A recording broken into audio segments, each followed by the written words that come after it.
I was folding my grandson's school uniforms when I heard the suitcase hit the bedroom floor upstairs.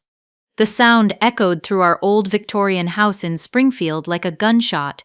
At 67, I'd learned to trust my instincts about trouble. The same radar that helped me spot cheating students and identify kids who needed extra help was now screaming warnings I didn't want to hear. I set down Mason's pressed white shirt and climbed the creaking stairs. Craig's bedroom door stood wide open. He was shoving clothes into his black travel bag with the desperate efficiency of someone fleeing a fire. No folding, no organization, just grab and stuff. His work laptop sat open on the unmade bed, multiple browser windows glowing on the screen. "Going somewhere?" I asked from the doorway. He didn't look up. "Business trip. Last-minute thing." The lie hung in the air between us like smoke. Craig worked tech support for a local computer repair company. They didn't send him on business trips. They barely sent him to the office downtown. For how long? Not sure yet. He grabbed his toiletries from the dresser, knocking over a framed photo of Linda holding newborn Mason. The glass cracked against the hardwood floor, but Craig stepped over it without pause. My heart clenched. That photo had sat in the same spot since Linda died giving birth to Mason. Craig used to kiss his fingertips and touch the frame every night before bed. Now he walked past his wife's broken image like it was debris. "Craig, stop." I moved into the room. "Talk to me. What's really happening here?" He finally met my eyes, and what I saw there chilled me to the bone. Nothing. No guilt, no sadness, no connection. Just cold determination and something that looked almost like relief. "I'm leaving, Mom. I should have done this years ago." The words hit me like a physical blow. All those years of raising his son while he worked through his grief. More than a decade of being the mother Mason needed while Craig slowly disappeared into his computer screens and late-night activities I'd chosen not to question. Over a decade of holding our fractured family together with my teacher's pension and grandmother's love. "What about Mason?" "He's better off with you. He always has been." Craig zipped the suitcase with finality. The sound seemed to echo through the house, probably reaching Mason's room where my grandson was supposedly doing homework. "You can't just abandon your son." "I'm not abandoning him. I'm leaving him with the person who actually raised him." Craig lifted the suitcase from the bed. "You've been his real parent since day one. Now it's official." The casual cruelty of his words left me speechless. He walked past me toward the stairs, and I grabbed his arm. "Craig, please. Whatever's wrong, we can work through it. As a family." He shrugged away from my touch like I was a stranger. "There is no family, Mom. There's just you and Mason playing house while I pay the bills. Well, now you can figure out how to pay them yourself." My blood turned to ice water. What does that mean? But Craig was already heading downstairs, dragging his suitcase behind him. I followed, my slippers catching on the worn carpet runner. In the living room, Mason sat at the antique desk doing algebra homework. He looked up when we entered, taking in his father's suitcase and my panicked expression with those intelligent brown eyes that reminded me so much of Linda. "Going somewhere, Dad?" Craig paused at the front door. For just a moment, I thought I saw his resolve waver as he looked at his son. Mason had grown tall and lean like his father had been at that age.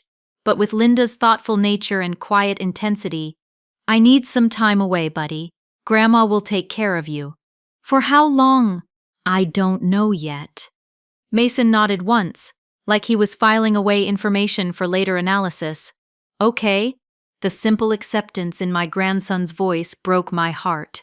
No tears, no protests, no desperate pleas for his father to stay. Just quiet resignation, as if he'd been expecting this moment. Craig opened the front door, and October air rushed into our warm house. "I'll call when I'm settled." "Where are you going?" I asked. "Somewhere I can breathe again." The door closed behind him with a soft click that somehow sounded louder than if he'd slammed it. Through the window I watched him load his suitcase into his silver Honda and drive away from the house where his son had lived his entire life. Mason and I stood in the sudden silence of our living room. The grandfather clock in the corner ticked steadily, The furnace hummed to life. Outside, a car engine faded into the distance. "Is he coming back?" Mason asked. I wanted to lie, to protect him from the truth I could see in his father's eyes. But Mason was too smart for comfortable lies. "I don't think so, sweetheart." He closed his algebra book with careful precision and stacked it neatly with his other textbooks. Then he looked at me with an expression I'd never seen before on his young face. "Grandma, don't worry, I'll handle this." The words were so unexpected, delivered with such quiet confidence, that I almost laughed. Handle what? He was 13 years old. What could he possibly handle about his father abandoning us? But something in his tone made me pause. There was no childish bravado, no empty comfort, just calm certainty, like he knew something I didn't. "What do you mean, Mason?" He picked up his books and headed toward the stairs. "I need to check our bank accounts first, then we'll know exactly what we're dealing with." Bank accounts? My 13-year-old grandson was talking about checking bank accounts? "Mason, wait." But he was already climbing the stairs to his room, leaving me alone in a house that suddenly felt enormous and empty, with questions I couldn't answer and a future I couldn't see. Before we continue, please leave a comment telling us where you're watching from and subscribe to Never Too Old channel. We're creating a community of incredible women who know that our best chapters can happen at any age. Now back to the story. That first night without Craig, I couldn't sleep. I lay in my bed listening to the house settle around me, every creak and groan magnified in the darkness. Around midnight, I heard it, the soft clicking of computer keys coming from Mason's room. I padded down the hallway in my bathrobe and slippers, pausing outside his door. Light seeped from beneath the frame, and the typing continued with steady, purposeful rhythm, far too focused for a boy who should be sleeping. I knocked gently. "Mason? It's past midnight, sweetheart." "Come in, Grandma." I pushed open the door to find Mason sitting at his desk, still fully dressed, surrounded by notebooks and printed papers. His laptop screen glowed with what looked like multiple windows and data streams I couldn't begin to understand. "What are you doing up so late?" "Research." He gestured to the papers scattered across his desk. "I've been going through Dad's digital footprints for the past 3 hours." "Digital footprints?" I moved closer, trying to make sense of the documents, bank statements, credit reports, what looked like email printouts, all bearing our family name. "Mason, where did you get these?" Dad isn't very careful with his passwords. He clicked something on his laptop, and a new window opened showing what appeared to be Craig's email account. He uses the same one for everything, Linda 2010, the year they got married. My stomach dropped. "You hacked into your father's email?" "Technically, I just logged in with his password. It's not hacking if he left the door unlocked." Mason's matter-of-fact tone made my head spin. "Grandma, you need to sit down. What I found is worse than we thought." I sank into the chair beside his desk, my legs suddenly unsteady. "How much worse?" Mason handed me a printed bank statement with my name at the top. I stared at the numbers, blinking hard to make sure I was reading correctly. "This can't be right. My savings account shows $12. "It's right." His young voice carried a weight no child should bear. "Dad didn't just take some money when he left. He's been draining our accounts for months." The paper trembled in my hands. $12. My life savings, accumulated over decades of teaching, reduced to pocket change. What about Mason's college fund? Mason handed me another statement. The account that should have contained $43,000 showed 0. "No." The word came out as a whisper. "No, that money was protected. It was in a special education savings account." "Not anymore." Mason pulled up another document on his screen. 3 weeks ago, Dad transferred it all to his personal checking account. Then he moved it somewhere else. I felt like I was drowning in numbers and betrayal. Somewhere else where? That's what took me so long to figure out. Mason's fingers moved across the keyboard with practiced ease. "Dad's been working with someone. Her name is Vanessa Torres. She works at Meridian Financial Services downtown." He pulled up a social media profile showing a young woman with dark hair and a bright smile. Professional photos, vacation pictures, inspirational quotes about living your best life. She's his girlfriend? More than that. She's been helping him move money around, create new accounts, even apply for loans using our information. Mason's jaw tightened with an anger that looked startling on his young face. Grandma, they've been planning this for months. The room spun around me. I gripped the edge of Mason's desk, trying to process what he was telling me. What kind of loans? Mason clicked to another document.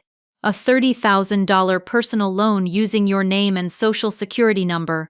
A $15,000 credit card application using my social security number with a fake age listed as 25. They forged all the signatures. Identity theft. My own son had stolen my identity and his child's identity to fund his escape with another woman. How do you know all this?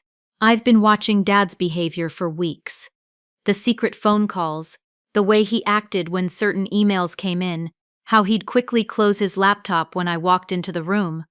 Mason minimized one window and opened another. I started paying attention because something felt wrong. Then I learned how to see what he was hiding. Learned how? YouTube tutorials mostly, online forums about computer security. It's not that hard once you understand the basics. I stared at my grandson, this child I'd raised from birth, and realized I'd been living with a stranger. While I'd been helping him with homework and packing his lunches, he'd been teaching himself cybersecurity skills. Mason, this is illegal. What they've done to us. I know. His voice was calm, steady. That's why I documented everything. Every transfer, every forged document, every fraudulent application. I have proof of all of it. He opened a folder on his desktop labeled Evidence, and my breath caught. Dozens of files, screenshots, bank records, email conversations between Craig and Vanessa discussing their plans. They were going to disappear together. Vanessa had been looking at apartments in different cities. They were planning to change their names and start over with our money. Were? Mason's expression shifted to something I'd never seen before. Not anger, exactly, but cold satisfaction. Their plans hit a few snags today. Before I could ask what he meant, his laptop chimed with an email notification. Mason glanced at the screen and smiled, a smile that sent chills down my spine. That would be Dad's bank calling about the fraud alert I filed this afternoon. You filed a fraud alert? I filed several things today. Fraud alerts, identity theft reports, complaints to the State Banking Commission. Mason leaned back in his chair. I also sent some very interesting information to Vanessa's employer about her unauthorized access to client accounts. My mouth fell open. Mason, what have you done? I protected us. His voice was matter of fact, like he was discussing a school project. Dad thought he could steal from us and walk away clean. He thought we were too trusting and helpless to fight back. The laptop chimed again. Mason glanced at the new email and his smile widened. And that would be confirmation that Vanessa Torres has been suspended from Meridian Financial pending investigation into client account irregularities. I felt dizzy. While I'd been crying myself to sleep and wondering how we'd pay next month's bills, my grandson had been waging digital warfare against the people who'd betrayed us. How did you learn to do all this? The same internet that taught Dad how to commit financial fraud taught me how to stop it. Mason closed his laptop and looked at me directly. Grandma, they didn't just steal our money. They tried to steal our future. Someone had to make sure there were consequences.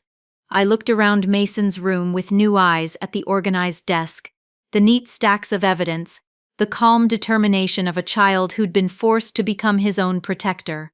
What happens now? Mason stood up and began organizing his papers into careful piles. Now we wait. Dad's accounts are frozen, Vanessa's career is over, and their apartment hunting has stalled since their loan applications keep getting flagged for fraud. He paused, looking younger for a moment despite everything he'd accomplished. And tomorrow we start figuring out how to get our money back. The next morning, I woke to the smell of coffee and scrambled eggs. I found Mason in the kitchen, fully dressed for school, 2 plates set on our small breakfast table. You cooked breakfast? You need to eat something, and I figured we both needed our strength today. He poured orange juice into my glass with the careful attention of someone much older. I've been thinking about our next steps. I sat down, marveling at how normal this felt despite everything that had happened. Mason eating cereal while discussing financial fraud like other kids might talk about their weekend plans. What kind of next steps? Mason pulled out a manila folder and opened it beside his breakfast. I spent the rest of last night digging deeper into Vanessa's background. What I found is going to help us, but it's also pretty disturbing. He handed me a printed document that looked like a police report. Vanessa Torres has been running financial scams for years. This is from when she worked at Premier Investment Services in Toledo before moving here. I scanned the report, my coffee growing cold as I read. Embezzlement, unauthorized access to client accounts, falsified investment statements. She was arrested, charged, but the case was dropped when she agreed to pay restitution and resign. Mason turned to another page. Then she moved here to Springfield and got hired at Meridian Financial. They never checked her background properly. How did you find this? Court records are public information. You just have to know where to look. Mason's tone was matter of fact, but I could see the intensity in his eyes. But here's the really interesting part. Vanessa has been stealing from her current clients too. He pulled out more documents, bank statements, investment portfolios, transfer records. Mason, where did you get these? Vanessa uses the same password strategy as Dad. Once I figured out her pattern, I could access her work accounts. He paused, seemingly reading my expression. I know it sounds bad, but Grandma, she's been stealing from elderly people. People your age who trusted her with their retirement savings. My hands shook as I looked through the evidence. Mrs. Frances Miller, 82 years old, missing $30,000 from her pension account. Mr. Richard Hayes, 74, life savings reduced by half. Page after page of victims. This is horrible. It gets worse. Mason clicked something on his laptop, which he'd brought to the breakfast table. Dad knew about all of this. He's been helping her cover her tracks in exchange for help with our money.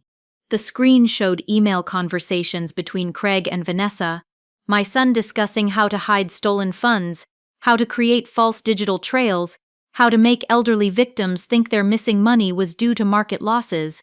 Your father helped her steal from other families? He set up fake investment accounts to make the thefts look legitimate. He created false documents to show fake losses. He even helped her identify which clients had the most money and the least family oversight. Mason's young voice carried a disgust that broke my heart. Dad didn't just betray us, Grandma. He's been betraying innocent people for months. I pushed my breakfast away, my appetite completely gone. My son hadn't just stolen from his own family. He'd become a predator targeting vulnerable elderly people. How many victims? I've identified 17 so far. Total losses of over $400,000. Mason closed the laptop and looked at me seriously. But I think I can help them get their money back. How? The same way I'm going to help us get ours back. I documented everything.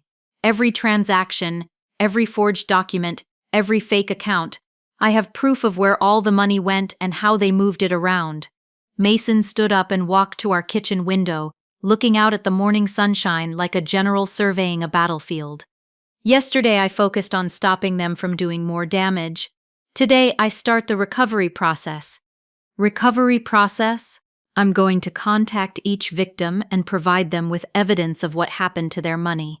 Then I'm going to help them file complaints with the proper authorities. He turned back to me, and I'm going to make sure Dad and Vanessa face consequences for every single person they hurt. The determination in his voice was both inspiring and terrifying. My grandson was taking on the responsibility of seeking justice for multiple families, and he was doing it with the calm confidence of someone who knew exactly what he was doing. Mason, this is so much responsibility for someone your age. Age doesn't matter when you have the skills and the evidence. He sat back down and reopened his laptop. Besides, someone has to do it. These people trusted Vanessa with their life savings. They trusted Dad to protect their investments. They deserved to know the truth. He pulled up what looked like a spreadsheet with names, amounts, and dates. Mrs. Miller doesn't even know her money is missing yet. Vanessa has been sending her fake statements showing gains while actually draining her account.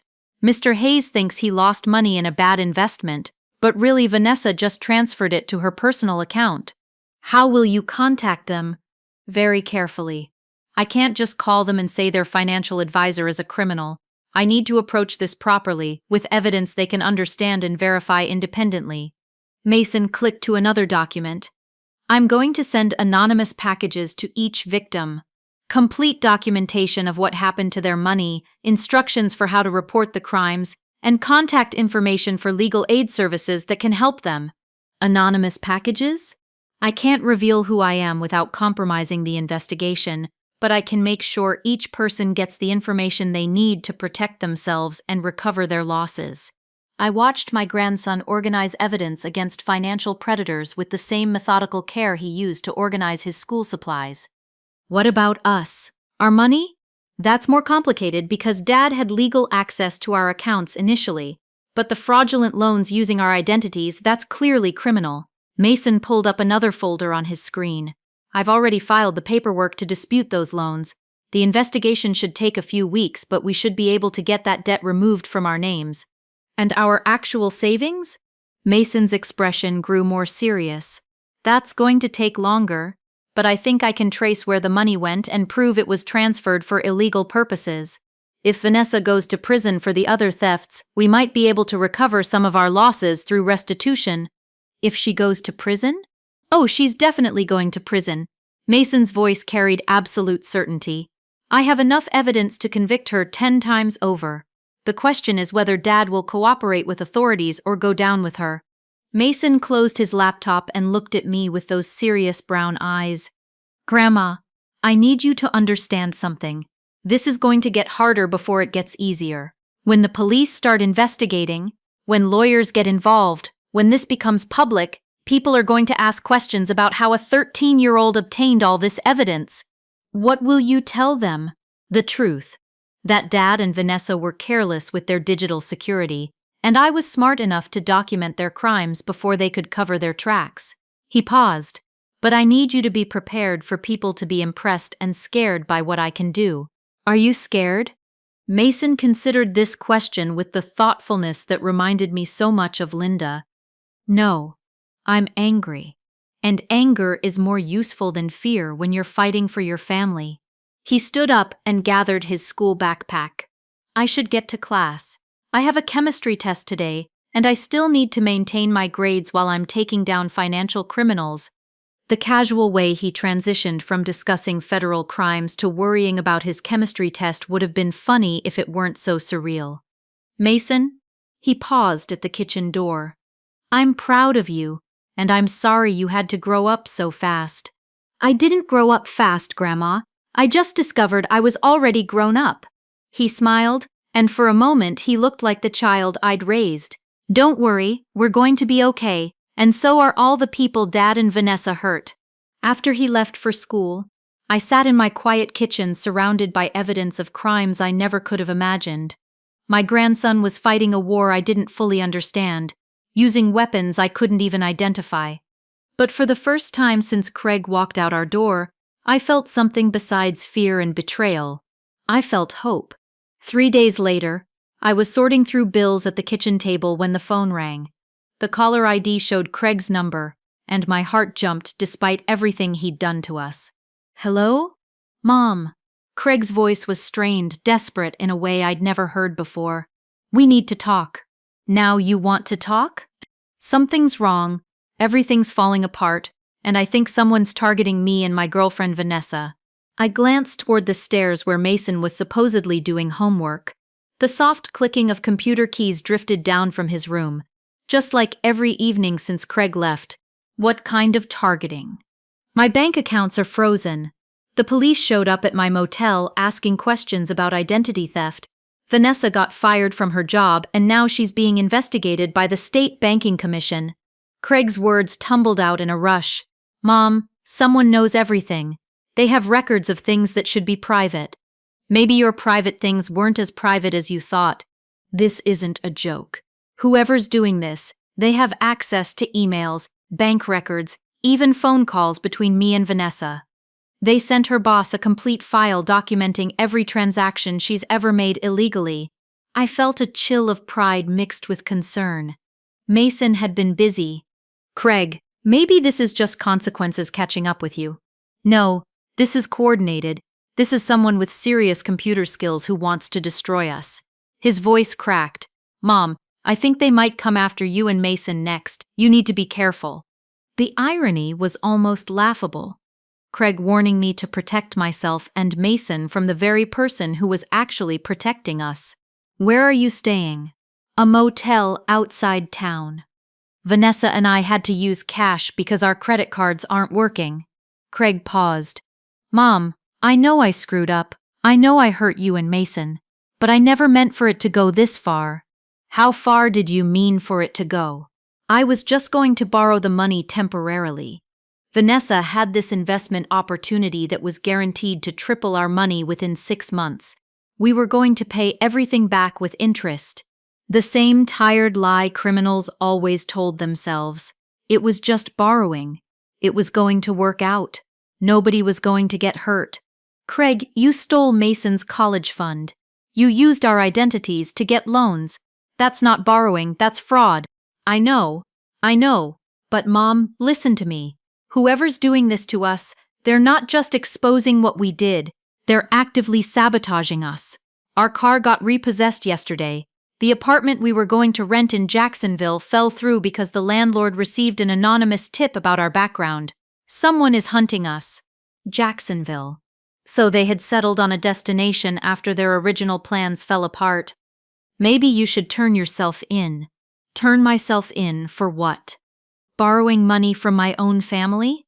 Taking out loans using family information? Craig's desperation was turning to anger. What we did might be morally wrong, but most of it isn't technically illegal. What about the elderly people your girlfriend stole from? The silence on Craig's end stretched for nearly 10 seconds. How do you know about that? The same way someone else knows about it. The same way the police know about it. The same way Vanessa's former employer knows about it. I kept my voice steady, though my heart was racing. Craig, you didn't just betray your family. You helped that woman steal from innocent people.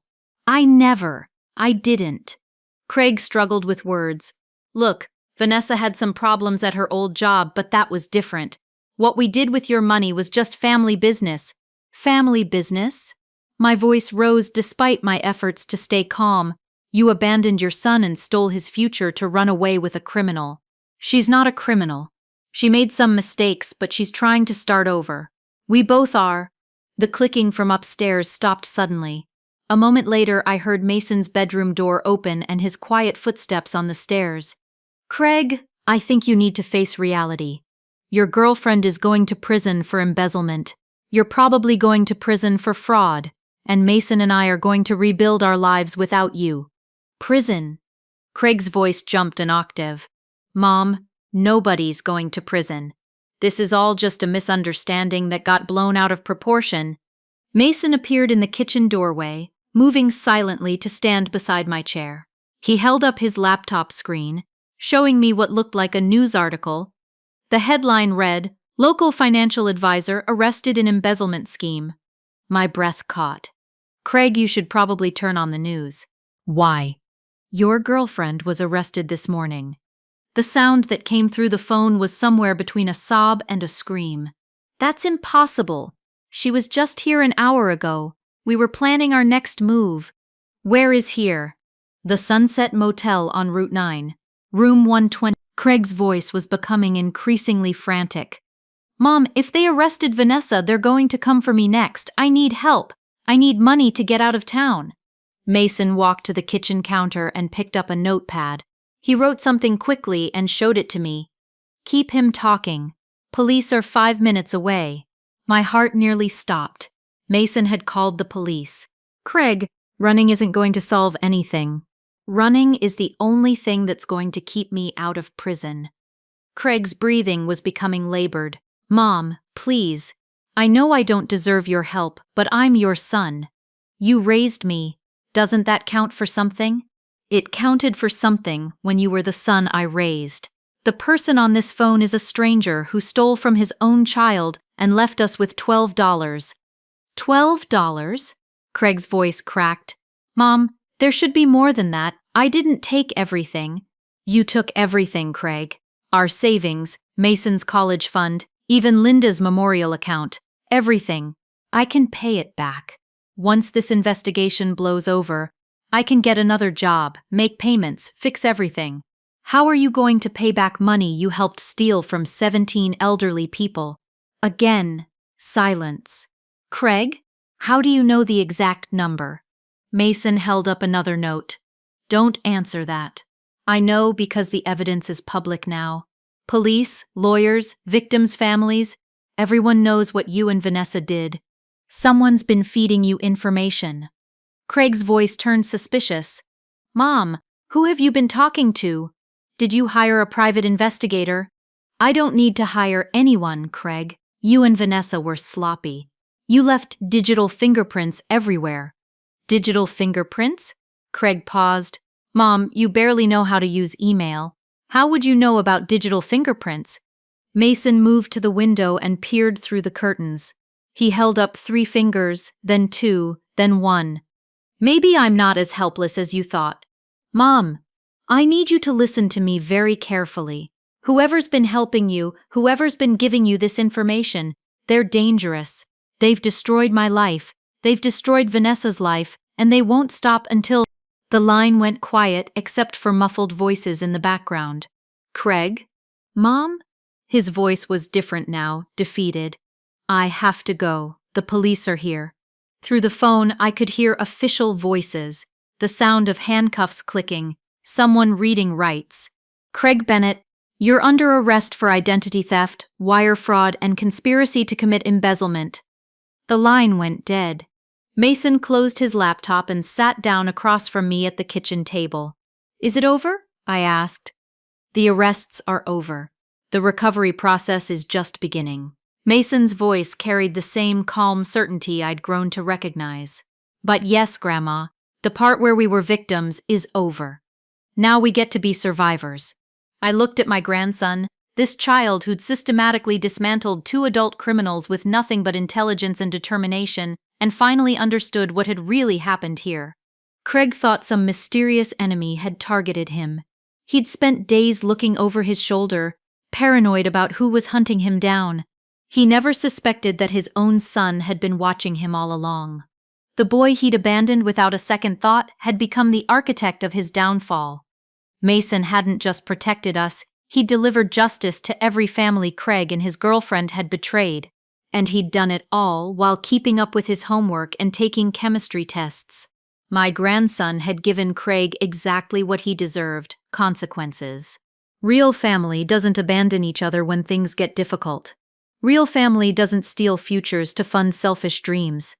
But real family also doesn't let anyone hurt the people they love. Not even when that someone shares their last name. 6 months later, I was reading a novel at my kitchen table when Mason burst through the front door with more energy than I'd seen from him since before Craig left. Grandma, check this out. He dropped his backpack and pulled out an official-looking envelope. It's from the district attorney's office. I set down my book and took the letter. The state seal at the top made my heart race. Restitution payment, I read aloud, in the amount of $18,400. That's from Vanessa's assets, Mason explained, practically bouncing on his feet. They sold her car, her jewelry, liquidated some investments she made with stolen money. We're getting back almost half of what Dad took from us. $18,000. Not everything, but enough to breathe again. Enough to start rebuilding Mason's college fund. What about the other families? Mrs. Miller got back $22,000. Mr. Hayes got his full amount because they caught Vanessa before she could move all of his money. Mason sat down across from me, his eyes bright with satisfaction. 17 families are getting something back. Not everything, but something. I folded the letter carefully, still hardly believing it was real. And your father? Mason's expression grew more serious. 5 years in federal prison. He pled guilty to avoid a longer sentence. He paused. His lawyer says he might get out in 4 with good behavior. 4 years. Part of me felt relief that it wasn't longer. Part of me wondered if it was long enough. How do you feel about that? Mason considered the question with his usual thoughtfulness. I feel like justice happened. Not revenge, just consequences. He pulled his laptop from his backpack. But Grandma, I want to show you something else. The screen displayed what looked like a professional website. The header read, Family Financial Protection Services, keeping families safe from financial fraud. Mason, what is this? Remember how I said I wanted to help other families? Well, I've been working on this for months. He clicked through different pages showing services, testimonials, educational resources. I've helped 12 families recover stolen money so far, and I've taught dozens of people how to protect themselves from financial fraud. The website was sophisticated, clearly designed, completely professional. At the bottom, I saw the founder's name, M. Bennett, Certified Financial Crime Prevention Specialist. Certified by who? I took an online course through the National Association of Financial Crime Investigators, passed their certification exam last month. Mason grinned. I'm probably the youngest certified financial crime specialist in the country. I stared at my grandson, this remarkable young man who'd turned our worst experience into a mission to help others. Are you making money from this? Some. Enough to help with household expenses and start rebuilding my college fund. He pulled up another page showing client testimonials. But honestly, Grandma, I'm not doing it for the money. I'm doing it because I know what it feels like when someone you trust betrays you, and I know what it feels like to fight back and win. A soft chime came from his laptop. Mason glanced at the notification, and his expression grew focused. I need to take this call. It's a family in Oregon whose teenage son has been stealing his grandmother's Social Security checks. He stood up, already shifting into his professional mode. Mason, wait. I caught his hand. Are you happy? Really happy? He paused, looking at me with those serious brown eyes that reminded me so much of Linda. I'm proud, Grandma, of what we survived, of what I can do to help people, of how strong we've become. He squeezed my hand. Dad thought abandoning us would break us. Instead, it taught us what we're really made of. After he went upstairs to take his call, I sat in my quiet kitchen thinking about how much had changed. We'd moved to a smaller house across town, but it felt more like home than the Victorian ever had. I'd gone back to substitute teaching a few days a week, not because we needed the money as desperately as before, but because I missed working with students. Mason had grown 3 inches and developed the quiet confidence of someone who'd faced down real danger and emerged victorious. He still got straight A's, still helped with dinner, still kissed my cheek goodnight. But he also ran a business that protected families from financial predators. He spoke at community centers about digital security. He consulted with law enforcement agencies about cybercrime prevention. My 13-year-old grandson had become someone I looked up to. The phone rang, interrupting my thoughts. I glanced at the caller ID and froze. Springfield Correctional Facility? Craig. I stared at the ringing phone, remembering the last time we'd spoken.